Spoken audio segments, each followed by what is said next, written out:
And we are live. Ladies and gentlemen, I'm joined today by my friend and esteemed colleague, Mr. Lipton Mathews, and he's going to tell us why Judeo-Christianity doesn't exist as such. You mentioned this in the Jolly Heretic the other night, and I was like, oh, I have to hear about this. I want to hear all about this. So, Lipton, please put your case that there is a myth of Judeo-Christian unity. Thanks for having me, Richard. The problem with your introduction is that a myth is a standard doctrine. So most mythical ideas are seen as real ideas. It's quite difficult to dismantle a myth. But the difference between the myth of Judeo-Christianity and other myths is that Judeo-Christianity was never real. So usually, if you're doing research to debunk a myth, you will find some evidence to suggest that it is true. Judeo-Christianity was always a false religion. The first time Judeo-Christianity was officially mentioned in 1831 was by a German intellectual who wanted to erase certain elements of Judaism from Christianity. His name was Barr, 1831, and I can give you the article for your viewers to read. The article is titled The Dangerous Discourse of the Judeo-Christian Myth, Masking the Race-Religion Constellation in Europe by Anya Topolsky. And the first person who mentioned that term was not interested in Judaism. So, then, you can go ahead and ask your question. That sounds like, so it sounds like there's if we don't call it a myth, an idea that was constructed for a certain purpose. What would be the purpose of building the fallacious idea that there is a Judeo-Christian? Well, this individual did not build a fallacious idea. He, as I said before, there are some persons who believe that Judaism progressed into Christianity. So sometimes the term Judeo-Christianity is used to really erase the Jewish elements of Christianity. So, for example, the Old Testament, that's Jewish. Right. So Judeo-Christianity in this context is a slur. It's a slur term. Why is it a slur? It's a slur term because of how he used it. So when he was talking about Judeo-Christianity, the Judeo in Christianity was not a positive. Is this the same sort of thing as Jews complaining about Christians saying that the Old Testament is the old? It's not. Yes. It is the same. It is, and we'll get to that later. It is the same because Judaism and Christianity are two distinct religions. So the early church had a problem with Judaism. People like St. Paul, for example, accused Jews of tribalism. The early Christians and Jews were not friends. Christianity and Judaism are two different religions. Early Christians promoted the idea that the Jews killed Jesus Christ. They're two distinct religions. They are not friends. And they are at odds. They've been at odds since day one. Yes. Today, in the American context, many Christians, they admire Israel and Jews. But for the most part, Jewish people are indifferent to Christians because of how their religion is structured. Jews do not evangelize. Jews are the chosen people, and this is an idea that many Jewish people espouse. They have written books titled "The Chosen People" books, which have been written by distinguished academics like Professor David Novak. He has a book on Jewish people, and he refers to Jewish people as being quite special. So Judaism and Christianity are two different religions.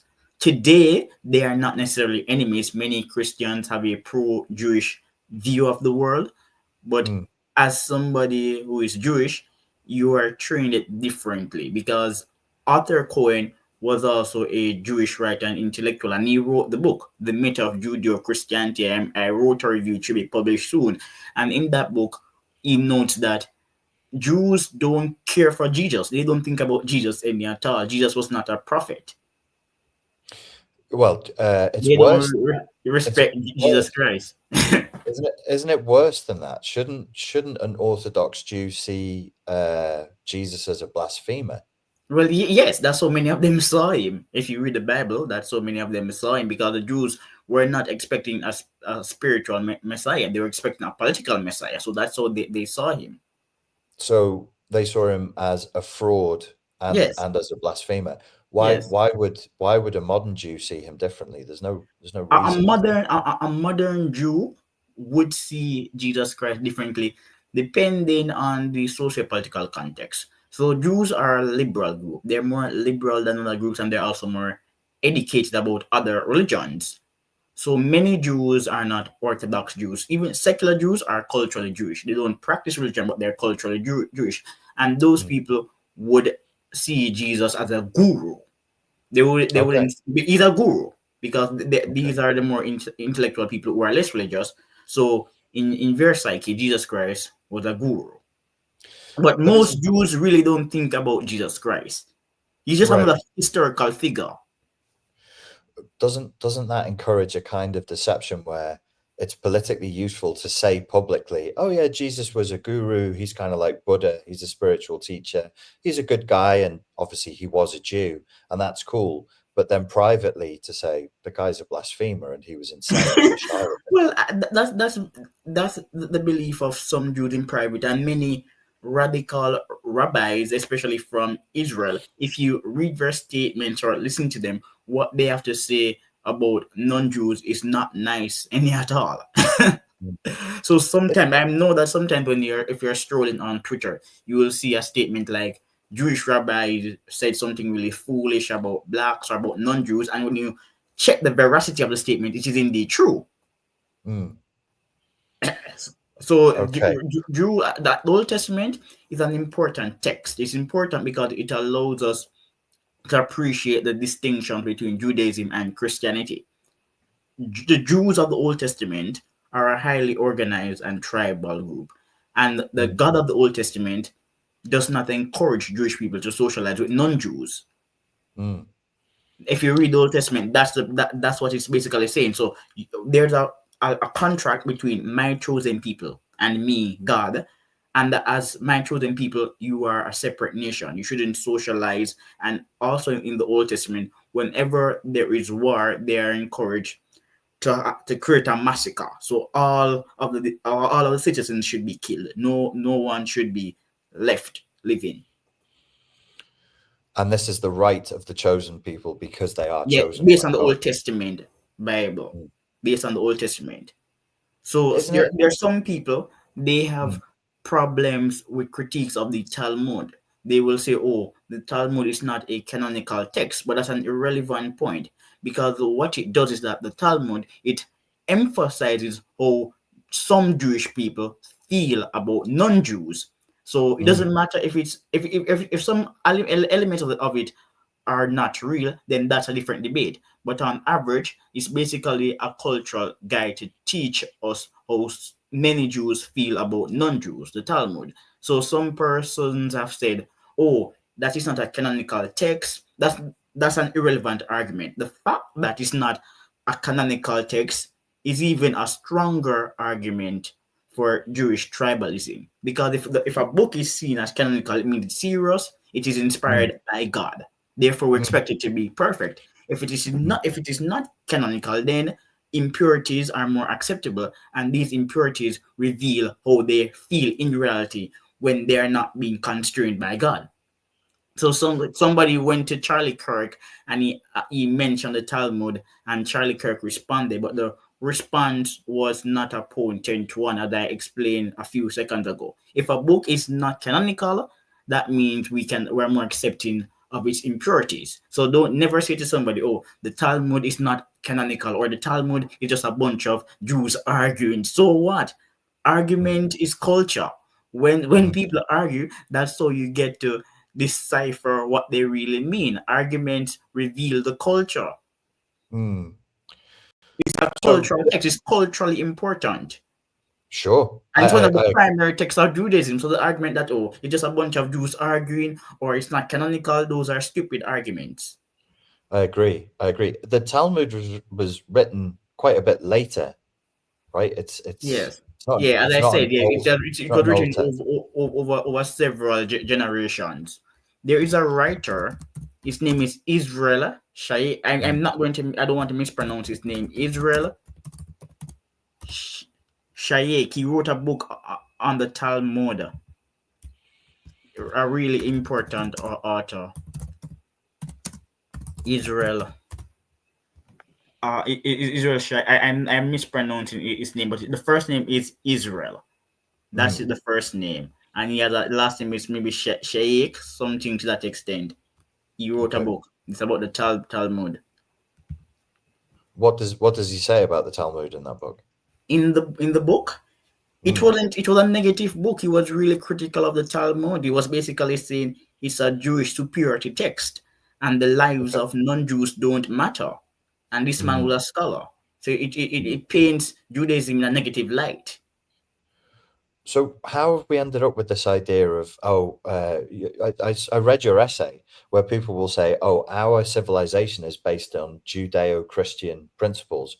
You're saying there's no Judeo-Christian principles. And also, many people they posit Christianity is the backbone of the West. So Rodney Stark, he was a writer in that tradition.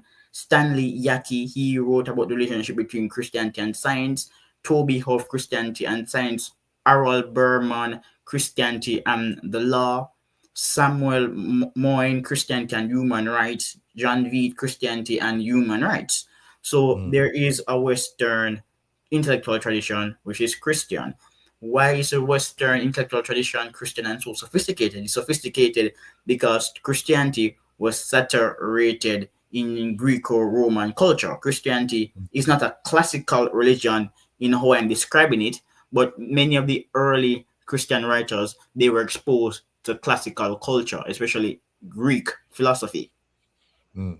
In Christianity was synthesized in North Africa before it became influential in Western Europe. It's an Eastern religion. So people like Clement of Alexandria and Origen, these men, they are crucial Mm. in Christian history. They were the people who really conceptualized Christian theology. So Christianity is an Eastern religion. It became really intellectual in North Africa and then it went to Western Europe. Christians, they built the universities. The concept of beyond a reasonable doubt, that's a Mm. Christian concept too. So when we look at the term Judeo-Christianity, the Christian elements are really clear. Where are the Mm. Judaic elements? That's a different issue. During the early republic, I'm talking about America, during the early Mm. republic, the most cited political text was the Bible. The founding fathers were familiar with Judaism and Hebrew. They were, but the main religion which influenced the West that at the time was Christianity. So the Jewish element, if you it's a bit minute. If you want to understand the Jewish element, there's a book Christianity and Human Rights, and there's a chapter by David Novak. So you can read him. But the Jewish element is really minute. People often refer to the Jewish element when they want to talk about the covenant between God and His creation. That's really the plank of the Jewish element. But the Judeo-Christianity in the West is quite minimal because remember during the scientific revolution, Jews were not overrepresented. They weren't overrepresented during the Enlightenment. Baruch Spinoza, he was an exception, a pre-Enlightenment Jewish intellectual. They were not overrepresented in scholarship until recently.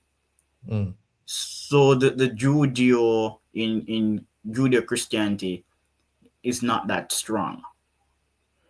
So okay, but so where's the idea of Judeo-Christianity coming from?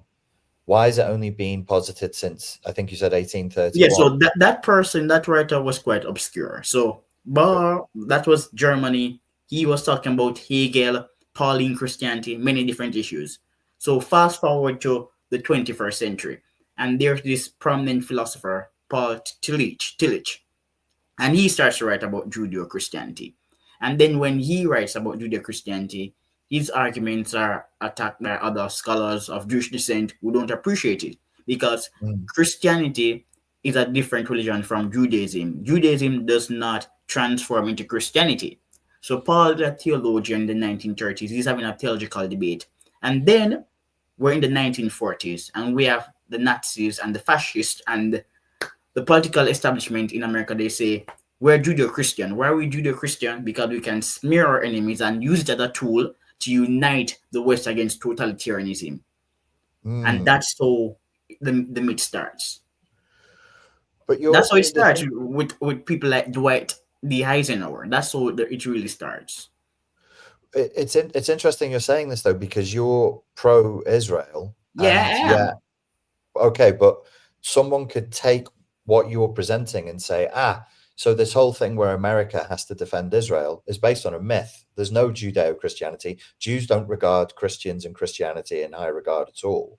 So why should we help them? Why should we defend them? It almost sounds like you're deconstructing a myth at this particular point, which is contrary to your side of the argument, in a sense.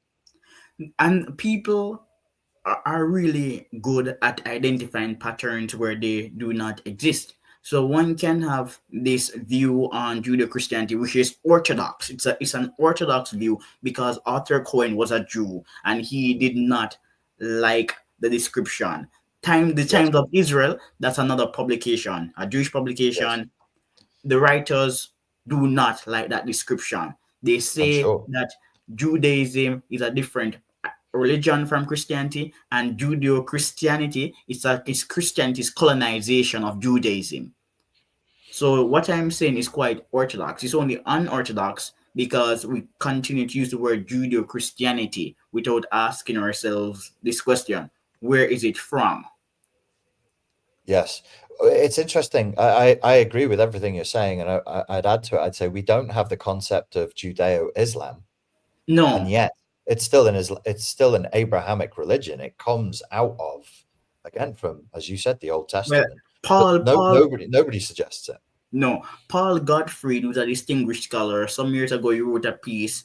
It was published by Ron Hunt, and Paul was basically, again, attacking the concept. And in it, he said something interesting. He said, okay, look, people talk about Judeo-Christianity, but if we study history seriously, their points in history where Jews and Muslims had a good relationship. It was not sour. So you're indeed right. And Paul is of Jewish descent and he's a practicing Jew. I know him personally. I don't know if he's super religious, but Paul will go to the synagogue. So to Jews, this can, again, to many intellectual Jews, this is a non-concept. It means nothing at all. Tablet magazine back in the 60s, they used to attack it mercilessly. I guess it's really naive Christians and politicians who like to talk about Judeo-Christianity, and that's why Ben Shapiro is a smart guy. Some years ago, Ben Shapiro was on British TV, and he said Judeo-Christian ethics. And then the reporter, that elderly man, I can't remember his name, he started to quiz Ben, and Ben stuttered. Why did he stutter? Ben stuttered because Judeo-Christianity is a false concept. The man said, okay, what do you mean by Judeo-Christianity? And he couldn't respond because the interviewer is a smart guy. And had Ben responded, the interviewer would have said, well, those principles are Christian principles. So if you had said religious freedom, that's an element of Judeo-Christianity, that would have been incorrect. Religious freedom is a Christian principle. You can read Robert Wilkins. It emerged in Christianity. Yeah. So what was Ben going to say? Yeah. Nothing. That's why he stuttered. Yeah. Okay. It sort of alludes to the point I mentioned earlier, which it sounds like in non-religious, but in a political context, one could be encouraged to further the myth because it's financially beneficial, it's militarily beneficial. You say, yeah, we're the same. Well, you've grown out of us, and we have the same core principles. And you're saying we absolutely don't. So then, if I was in that position, I would be encouraged in a public-facing environment say, yeah, it's pretty much the same thing, but privately to be like, Christ was a lunatic blasphemer. Exactly. It's good to killed him. Michael Woodley of Meany, he calls it the cultural mediation thesis. Intelligent people assimilate into the culture because they appreciate the financial benefits of status and of doing so. Right. That's why even some Jewish organizations will not bash it as vociferously as organizations in Israel. But the Times So of Israel has never been kind to the term, even in the 21st century. yeah, what was the name of that thesis again? Which are you referring to, Paul Tillich or Frederick? Yeah, you just mentioned there's an idea where public intellectuals will Oh, sort of sorry, moderate cultural mediation thesis. cultural mediation Yeah, thesis. Okay, Michael would okay, love meaning. Yes. yeah. So you're not going to espouse an idea that you sincerely believe publicly if you know you're going to get massive negative feedback for it. Exactly. Let me list somebody else. I'm listing scholars because it's good to give people evidence, especially on a topic such as this, which should not be construed as controversial. Sure. Historian Jean Zubovich has carefully traced this history, showing how the phrase was used to publicly welcome Jews and Catholics as junior partners in the country's national life. The move was strategic. It allowed mainline Protestant institutions to promote national unity while distancing themselves from the overt anti Semitism of figures like Henry Ford and the German American Bond. So it was a myth that served a unifying purpose. So that's why it was aggressively promoted. Today, we no longer need it to serve that purpose, but we still use it. Yes. Yeah. No, I think I've never really thought about it in the Christian context. I have thought about it as far as Islam goes. Like there's some resolution of the Jewish, well, they are Jewish roots. You've got to resolve these Jewish roots. You've got to address it somehow. And maybe Christianity needs to do the same thing, but in an honest way and in a historical way, not in an ahistorical way, not in a revisionist way. To say, no, this is what happened. The Jews did not like Jesus, even though he was a Jew. By their definitions, he absolutely was a charlatan and a blasphemer, and that's why they collaborated with the Romans to have him Yes. executed The in a man's name, horrifying way. yes. Sorry to cut you. The man's name, it is Israel Shahak, Shahak. So Israel Shahak.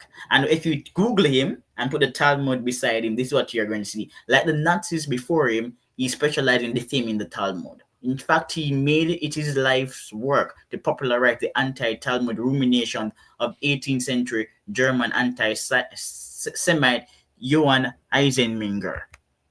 So Shahak was a scholar, but the Talmud as a text is important to Jews and their allies. So it cannot afford to be seen as tribal or as anti-humanity. And that's why groups like the Anti-Defamation League, they're going to target the work of Shahak. They're also going to target you, Lipton, because you keep saying things that are very controversial and are going to get you in trouble. No, controversy, Richard, means new are different. That's the meaning of the word controversial. And so in Really? that context, I am not controversial. I just accept history for what it is. That's it. I read, there's the Old Testament and there's a New Testament. Only somebody who is 150% unaware Yeah. would have read the Old Testament even before I became a serious researcher, even when I was really young in high school. It was obvious that the God of the Old Testament encouraged Jews to dislike non Jews. Yes. That's not Yeah. debatable. They are the chosen people. The Pharisees as a group, they were particularly pretentious and uptight. So Jesus Christ returned to save the world and to reform the behaviors of people he considered lost. And some of these people were Jewish people because they were focusing on Orthodox tradition at the expense of religion. As I said before, it was not an evangelical religion. They paid attention to structure and to tradition rather than to saving people and reforming people. So Jesus Christ was sent to reform them in the process and they rejected him. So, what is it that you most want people to understand about this phrase, I Judeo-Christianity? want What? people to appreciate that it is not a real concept, it is illegitimate. That's what I want them to appreciate. That's the only thing that they should learn after listening to me speak. They shouldn't listen to me and say, "Oh my God, we knew it. The Jews are bad people." That's a separate issue. Judeo-Christianity is just a false idea. That's all. And you're not of the opinion that Jews are bad people. No, I'm not of the opinion that Jews are bad people. What about Zionism? Where do you stand on Zionism? Do you Well, think a Zionist is a Jew. I am pro-Israel, but I am not a Zionist because I am not a Jew. If you're a Jewish person, you have the right to be emotionally invested in Judaism and the creation of a Jewish state. So if you're a Jew, you can take that position. But I'm a black man from Jamaica, so I can be pro-Israel, but I can't say that I'm a Zionist because I am not a Jew. To be a Zionist who's not a Jew is really weird. I appreciate the rights of Jews. I don't have an issue with Jews having a state. I don't have an issue with Africans having their own states. Most people are tribal. Most people prefer to be associated with their group. So yes. Europe, that's the homeland, and so it's the homeland of for white people. Africa is for Africans. Many Africans on Twitter they will say Africa is for Africans. So I don't have a problem with Israel being for Jews, but I'm a black person. I am not I'm not from the genetic West. Yes. I'm from the political West because Jamaica is a colony of England. But I'm a black person who was not born in a genetically Western country.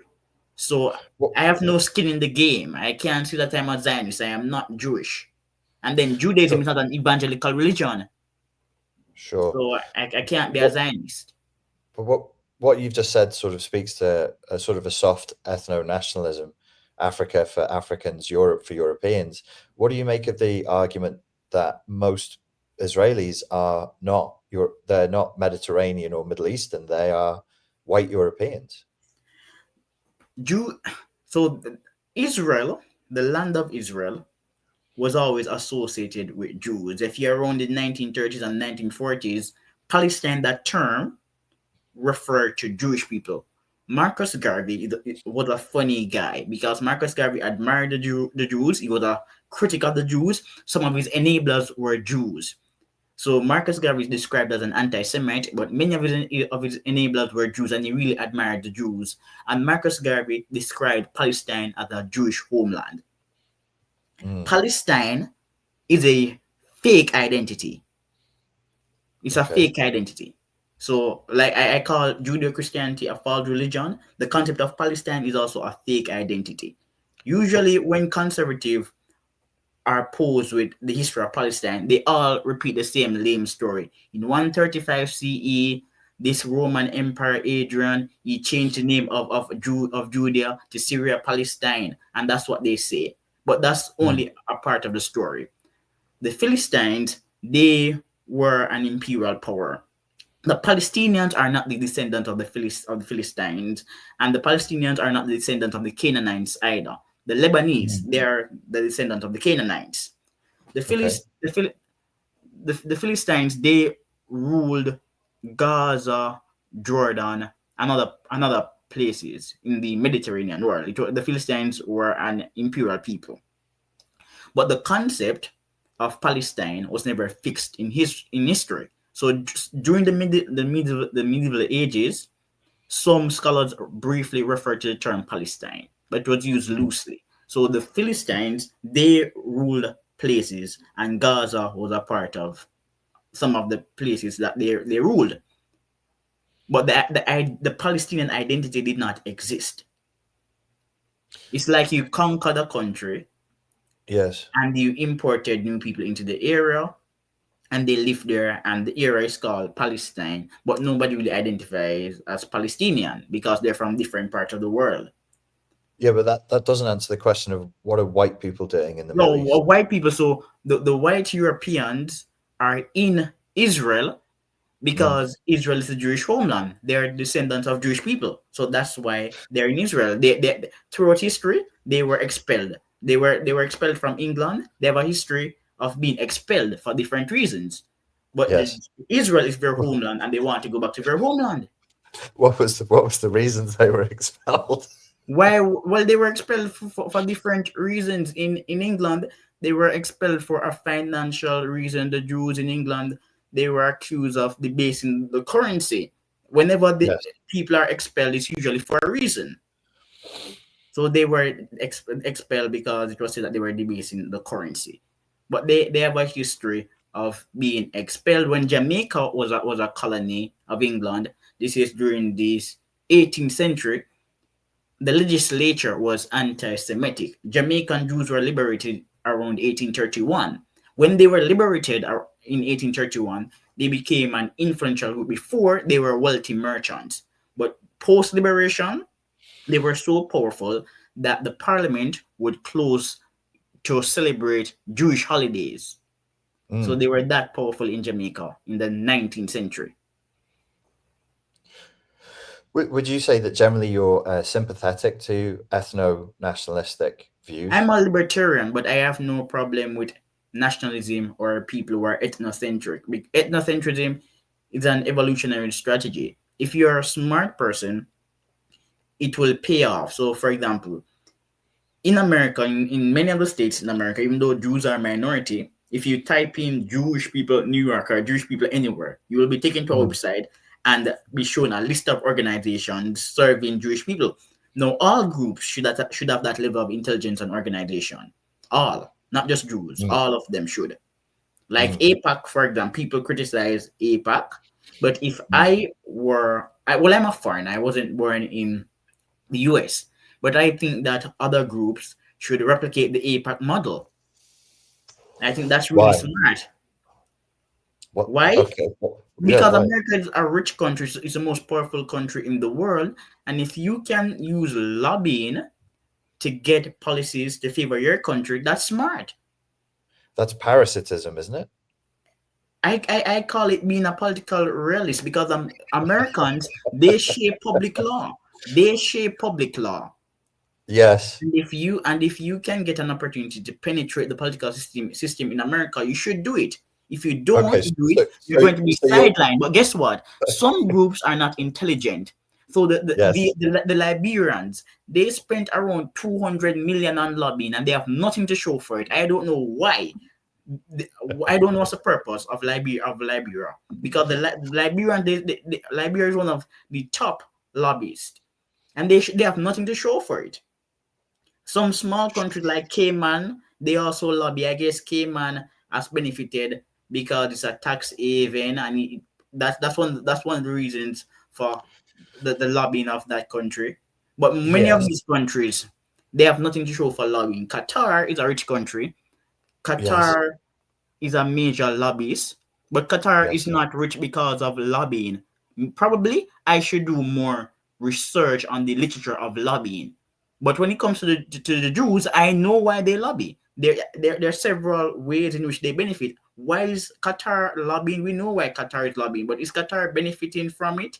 The Chinese lobby, do they benefit? So lobbying has to be strategic. The South Koreans are smart. They benefit. So people don't watch the South Koreans, but the South Koreans are really smart. The Jews are also smart, but some of these people who are spending money on lobbying are wasting their money. Sorry, you said the Jews. You mean the Israelis? Yeah, we're Jewish people. Well, some are Muslim and some are Christian and some are atheist. In Israel, Israeli is not synonymous with Jew. Yeah, because it's not an apartheid state. People who lived in South Africa, they went to Israel and they said, look, Israel's not an apartheid state. The Arabs, they dominate the pharmaceutical sector. In Israel, you can go to prison for inciting racial violence. I don't share the argument that Israel is an apartheid state, but it's a Jewish state. The people who lobby, they're Jews, and their lobbying works, like the South Koreans. So many countries lobby, and I don't know why. They're not benefiting from the lobbying. It's a waste of money. Let me ask you this: why do you think Israel's lobbying was successful, where proportionate lobbying from somewhere like Liberia was not successful? Okay, so Israel in controlling and manipulating America's behavior. Tell me why you think that's the case. Israel lobbying is successful because as a group in America, Jews are disproportionately powerful and intelligent. And during the 1940s, when Jewish lobbying became influential, the Jews, they capitalized on that opportunity. So Jewish lobbying, remember, at one point in America, Jews experienced discrimination. They couldn't attend certain elite high schools. But during the 1940s, when Israel became more important, to U.S. geopolitics, the Israeli lobby emerged as a powerful group, and this is how the Israeli lobby or the Israeli lobby works in America. Jews, they have many organizations which are well funded. So that's the first issue. Their organizations are well funded. Secondly, their organizations are effective at responding to anti-Jewish propaganda. Really brilliant. So I type in Israel Shahak, his name, and then a list of Israel Shahak articles came up. So the Jews, Yes. they're excellent at destroying anti-Jewish propaganda. So if you're a lobby, Are you saying they control the media? if Jews control the media, there's a book written by this writer, and he wrote a biography of a prominent family, and now he has a book on the Jews in finance. The Jews, they have a disproportionate impact in finance, and they do have a disproportionate impact in media, foreign policy, and politics. That's just reality. If you say Yes. Grok, list some of the most important funders in politics. Grok will list Jewish funders, especially for the Democratic Party. These are not controversial statements. It's a reality. So Albert Janock, he's an admired writer on the right, died in the 40s. He used to write about Jewish influence and Jewish money families. They are rich people, and rich people are powerful people. So yes, many of them are influential in media. The New York Times, for example, that's not debatable. Yes. No. So before you said, when I asked you why is Israel's lobbying of America to affect America's behavior more successful than Liberia, you said there was a geopolitical advantage. So America is responding to the people who are petitioning them based on what advantageous to them. There is argument. It is personally, some people say that Israel benefits from its relationship with America because of the power of the Jewish lobby, which is true. There is academic research for that. But Israel is also important for geopolitical reasons. It's phenotypically white. It's pro West. Which is strange. In Israel, there are some scholars who believe that Israel is a proxy for U.S. imperialism in the Middle East. That's the primary reason why Israel is enabled by America. It's not because of the Jewish lobby. So there's this Michael Hudson. He's one of the scholars who has written on this topic. And if I was doing some research some time ago, and I found out that Israel became important specifically around 1940s and 50s because of American and British financial interest in that region. So that's also a reason. Yeah, it's the suggestion that maybe it's good to have a strong military foothold in the middle of the Middle East. Yes. But back to, if you want me to speak more about Liberia and the Jews. So when you're lobbying, you have to be diplomatic. If I want to not be eligible for money laundering regulations, so anti-money laundering regulations are expensive. Developing countries comply with these regulations, but they don't benefit from money laundering because the funds are laundered elsewhere in places like the UK and Switzerland. Yes. So if I'm from Jamaica, and I want the US to waive regulations, what do? It's easy. If Joe Biden, this is what I'm going to do. I'm going to become a neoconservative because neoconservatism, that's still the prevailing ideology in elite quarters in America. So that's my first plan as a Jamaican politician. I'm going to become a neoconservative. Conservative. If Democrats are in power, I'm going to support Democrats. If Trump is the president, I support Trump. So I am going to deploy effective propaganda to sway Americans into supporting me because America will not support its critic. If you want America to waive regulations, you cannot bash America. That is stupid. And that's why Jamaica was destroyed in the 1970s because we were led by somebody who overplayed his hands, Michael Manley. So from 1972 to 1980, the economy contracted by 25%. And it is said that the CIA destabilized Jamaica, even according to official US reports. And I would say, why would the CIA not intervene in Jamaica? you were criticizing American and other Western countries. You became friends with communists in Africa, and you were also friends with Fidel Castro, and Fidel was America's enemy. So you are not smart. So if you Right. want America to waive regulations, you have to be smart. So the propaganda of the political edifice in the host country has to be pro-American. That's the first step. Yes. The second step, Yes. you go to America and you build a research organization. Like there in America, there is the South Korea America Economic Institute. You build an institute to conduct research and to manage America's relationship with right wing and left wing organizations in America. So when the right wing party, the Republicans are in power, your friends are people like Heritage and Cato and Hoover, especially Heritage, because Heritage is pro-Trump. When Democrats are in power, the Brookings Institution, another left-leaning organization, the Roosevelt Institute.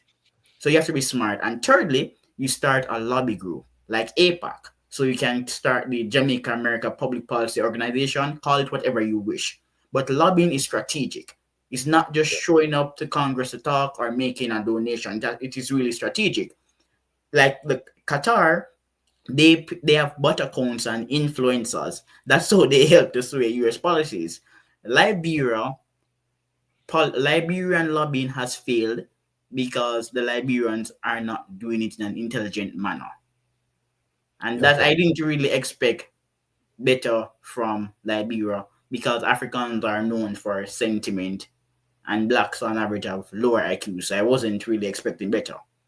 Okay. So there you have, like, you don't shy away from controversial topics like race, ethnicity, and IQ. No. And generally speaking, we'd say on most of your worldview, you're right leaning, and Yes. you're open to the idea of ethno nationalism, even though we both would argue the case for immigration because we both live as immigrants. Yes. Um, and yet, you seem to give Israel a pass on the fact that they're mainly white and they're jammed in the Mediterranean and in the Middle East in a place where they're not genetically rooted. That seems incoherent to No, me. no, I am not giving Israel a pass.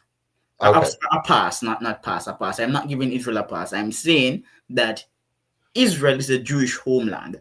And if you are a European Jew, by their logic, you are entitled to live in Israel. Does it work by your logic, not theirs? By my logic, yes, it works by my logic. Let me tell you why it works by my logic. It works by my logic because the Israelis, they're in competition with the Palestinians. And the Palestinians, they are the descendants of people who recently migrated to Israel. And by recent migration, I'm talking like 50, 60 years. Many of them are recent migrants, or they are people who lived under the Ottoman Empire and were not rebellious. Where are they recent migrants from? So different parts of the era. So Egypt, for example, many of them, Syria, and they used to say that they are southern Syria. So they would say that Palestine is nothing but the southern part of Syria. The As you said earlier, the Philistines, they were in the area and they conquered many of those places. They were rulers. So if you are from southern Syria, probably you are the descendant of a person who was under the rule of the Philistine. So you would have some legitimacy to the era. But the idea of Are you saying it's sort of like open land and the Palestinians are recent colonizers, the Israelis are recent colonizers, well, and the the Israelis Israelis wouldn't consider themselves yeah. colonizers because Israel is their homeland. That's how they see it. I don't think Palestinians would consider themselves as colonizers either. Yes, but the Palestinians, their identity is more recent. So the Palestinians are the people without a homeland then. So The okay, Palestinian identity, it is recent. Interestingly, whereas the Israeli identity is yeah, they how said old? they have been there forever. They're God's chosen people, and the archaeological data shows it shows that they are the true owners of the land, and they Is have that is found that is manuscripts that written in Hebrew. That's what is they there say. is there any other people in the world who get away with conflating race with religion other than the Jews? Race with religion other than the Jews. Well, Anyone? is no, not to the extent. that some Jews do it. So Islam is a religion, just a religion. It's not an ethnicity. Judaism, it depends on how you do the research. Judaism is a religion. It's a cultural group because many secular Jews don't go to synagogue, but they are culturally Jewish. Okay, here's a question for you. This is because I'm very interested in politics, but I'm a psychologist and I'm interested in how you think. Imagine I convert to Judaism. Are you happy with me now having the right to Israel and then joining the army and killing people who try to attack my country if I just converted at age 47? Would you be Okay, like, if you convert to Judaism at age 47, yeah, you are a convert. That's what you are. So the Ethiopian Jews in Israel, genetically, they're not Jewish. Ethiopians, a long time ago, some of them converted to Judaism, but because of that cultural tradition, they're in Israel. But somebody like yourself, if you were to convert to Judaism at 47, you're just a yeah, convert. Remember, Judaism is not an evangelical religion. You're just a convert. That's yes. all you. That's what you are, just a convert. They'd never really accept me, would Yeah, they? you're not really Jewish. You're just a you can be a nominal Jew, but you're really a convert. I wonder if that's the key problem here, is that there's this special status granted to people who are conflating race and religion, because I am ethnically, phenotypically Caucasian, Yes. but because there's a religious narrative that relates me to a geographical location, I have the right to that geographical location, even if there's other people living there. So let's invent a story. I like science fiction. Okay. I convert to Odinism, and I say, well, that part of Norway was promised to me by Odin 3,000 Okay. years ago. Would you be cool with me and my people going and just living there and If knocking your neighbors if you down? can trace your ancestry to the region, it wouldn't be a They problem. can't. You're talking genetics, Yeah, DNA. They and can't. there are genetical studies out there, but this is the issue. The people who were settling in what we call Palestine, Jerusalem, Judea, whatever you want to call that region, the Yes. Palestinians, they did not develop an identity early in history. So when the Jews went to Palestine, if you read the Peel Commission will tell you that that Jewish migration to Palestine boosted living standards even for the Arabs who were living there.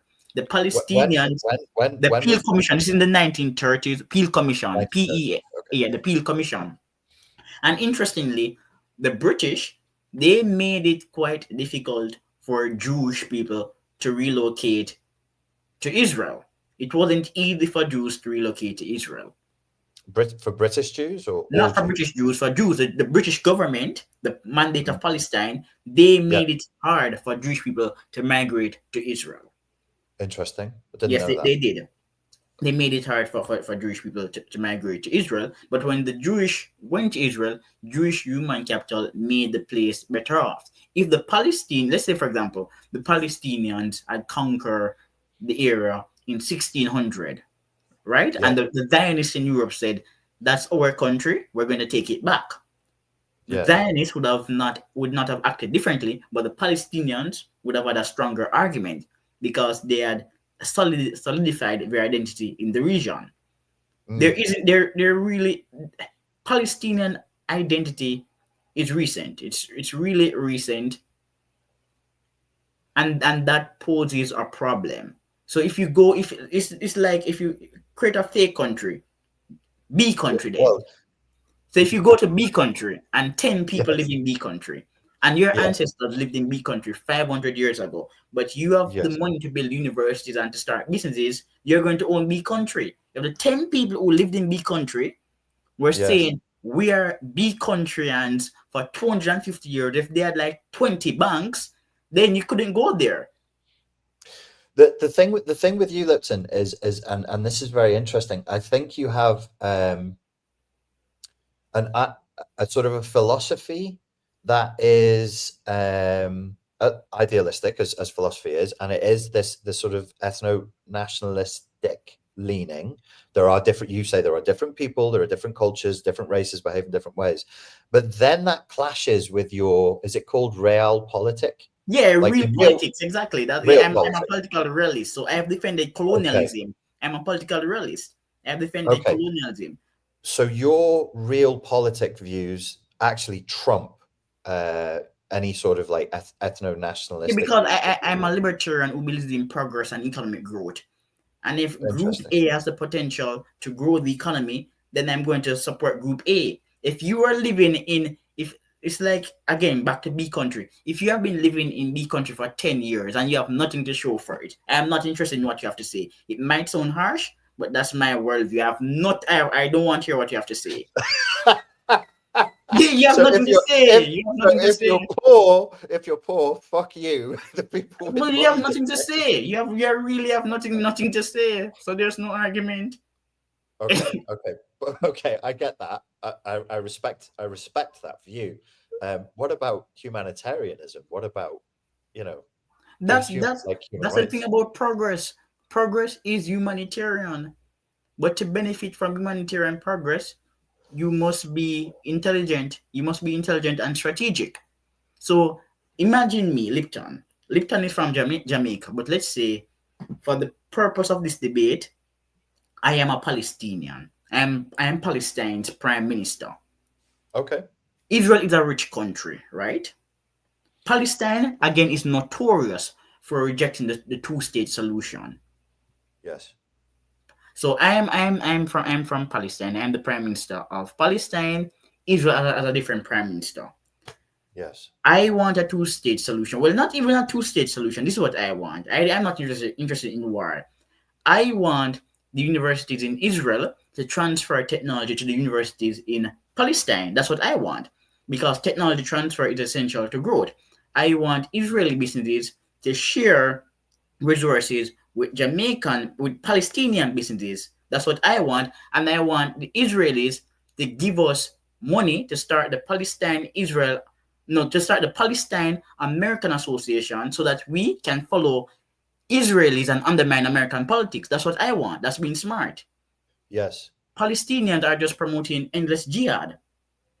That's not smart. It's not smart. Isn't that a case of, and forgive me if I'm being naive, the people with guns dictate what's going on. Yeah, So the guns, what but what we're going to hear of what Palestinians want is going to be dictated by the people who are pointing guns at them. Because if you go against what they're saying, you'll disappear when you walk your dog, as yeah, you know. and that is why if the people with guns have power, you must manipulate them and exploit them to your advantage. So rather than waging war against Israel, the Palestinians should spin the story as such. Israel is a rich country that should transfer resources to Palestine. So if I were the prime minister of Palestine, I would not engage Israel with a war. I would create a situation where Israel feels guilty for not giving us a lot of money. Okay, good. I like it. That's I all. I would like just exploit no, them. I would just always want money from Israel. perfect. No problem with that whatsoever. What I would really like to see you do is to look at cynically, between me and you, it's a kind of a crazy exercise. If you imagine Palestine as a corporation, not a country, how is it currently gathering funds in the world? And I think that would make a great YouTube video for you to sort of expand on that. What is the realpolitik of Palestine, and what is the economic system that's operating in Palestine that is making some people very, very wealthy? Where's the money coming in from, and why does constant jihad become profitable? Because You're the Palestine, person yeah, to the do it. Palestinians are used by other countries to provoke Israel. So they get money from Qatar and Iran, and they also get foreign aid from America, aid which is wasted. So the Palestinian elites, they are pawns. They're pawns in the game. They're being used by Qatar and Iran to provoke Israel. And rather than you being a reliable pawn, they're unreliable pawns. They're unreliable because their people don't benefit. Why would Qatar want Palestinians to provoke Israel? Why Qatar, and I say Qatar and Iran. Iran is the colonial power in the Middle East. Iran was not always an enemy of America. At one point, Iran and America were close allies. But the current regime is in Iran is a conservative regime, which is anti-Jewish. Qatar's story is a bit more complicated. Because of where Qatar is located, it makes sense for Qatar to play a spoiler role in the politics of other countries. Qatar is not just provoking the Israelis simply due to anti-Semitism. Qatar wants to be in a position where it plays a spoiler role in the politics of other countries, and after playing the spoiler role, it appears again to be the diplomat, the negotiator. So that's what Qatar is doing. It's not just about jihad and hating Jews. So Qatar went to America recently and they gave Donald Trump trillions and that jet. So the Qataris, they know what they're doing. They're a small country. They feel insecure. So they have to distract everybody. And then after distracting people, they appear and say, we're diplomats. And how does Qatar benefit from unrest between Palestine and Israel? How does Qatar benefit from unrest between Palestine and Israel? Yes. Qatar, as I said earlier, the Qataris, they are the brokers in the region. Unrest between Palestine and Israel feeds economic demands. Okay. It feeds the Americans, they're more likely to benefit from the military industrial complex, so they benefit on that level. The Qataris, they support oil. They're in the oil and gas business. That's what they do. Yes. And energy is important in the context of military warfare. And then the Qataris, they have international investments everywhere. So when there is a war, there are people who benefit. Okay. Listen, I could talk to you for hours. I find the way you think fascinating. Could you, in the comments under this video, give a couple of references and also the link to your essay on this, because it's a really good essay on the myth of for me, I'll send you the links and then you send it to the comments. Sure. So let me put just email them to me. Where can people find you if they want to hear more from the you? Mathews Institute, they can find me there. They can find me at Mind the Campus. They can find me at the Council of European Canadians, American Thinker, The Chronicles, Twitter. And you have your YouTube channel. Yeah, and Lipton Mathews on YouTube. So you can post them in the comments, because I can't. I'll have to do too many stuff. So I'll send you one article and the other one too. I have one that should be published soon. Thank you very much. Okay. Lipton Mathews, thank you very much for your time. Ladies and gents, thank you for your time and for your attention. And we look forward to speaking to you soon. How many people are watching it? Oh, you've got 110. Soon you'll be on The View. 110? Okay, all right. It's early. Yeah, it'll come through because it's a good title. Yeah. All right, mate.